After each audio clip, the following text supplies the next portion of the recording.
You don't hate people. You just feel more like yourself when no one is around. You've been called quiet, maybe even distant. But what most people don't understand is that your preference for solitude isn't weakness. It's wiring, it's structure, and in many cases, it's a sign of rare psychological strength. If you prefer being alone, there are traits inside you most people don't have. And today, we're going to uncover them. Trait 1. You think before you speak. Silence doesn't make you uncomfortable. It gives you space. Most people talk to fill air. You observe to understand it. You notice tone shifts, micro-expressions. You catch what others miss. And because of that, you rarely speak impulsively. Your words are filtered through thought. And in a loud world, that makes you different. Trait 2. You recharge. Internally. Social energy drains you faster than it drains others. Not because you dislike people, but because your nervous system processes more cues, more information, more emotion.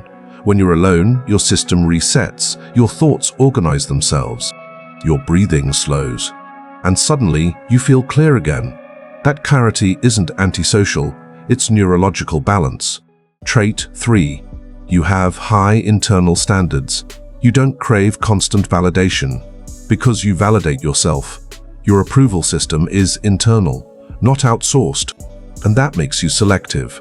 With friends, with conversations, with environments, you don't attend everything. You don't engage in everything, not because you think you're superior, but because you protect your energy. And energy is your most valuable resource.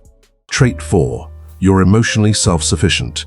You don't panic when you're alone. You regulate yourself. When something hurts, you process it internally first. Instead of immediately texting someone, instead of seeking distraction, you sit with it, you analyze it.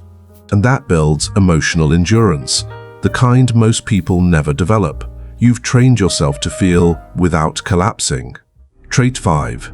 You see patterns. Others miss. While others are reacting, you're observing. You notice repeated behaviors, contradictions. You see cycles in relationships, cycles in your own habits. And because you spend time alone, your brain connects dots. That pattern recognition makes you strategic, not reactive. And strategy often looks like silence from the outside. Trait 6. You're resistant to social pressure. You've spent enough time alone to know who you are.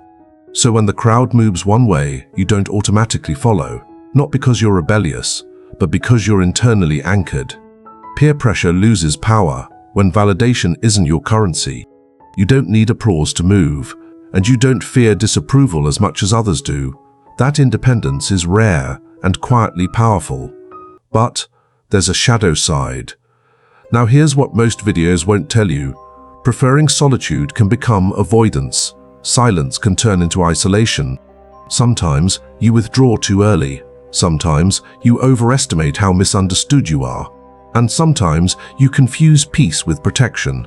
Solitude is strength, but only when it's chosen, not when it's fear disguised as preference. The difference is subtle, but it changes everything. Final reflection. If you prefer being alone, it doesn't mean something is wrong with you. It may mean you're wired for depth, for reflection, for independence, for internal clarity. But remember this, strength isn't avoiding people, it's choosing your connection intentionally. Alone time sharpens you.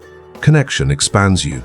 And the rarest people know how to use both. So if silence feels natural to you, don't rush to change it. Just make sure it's strength, not fear.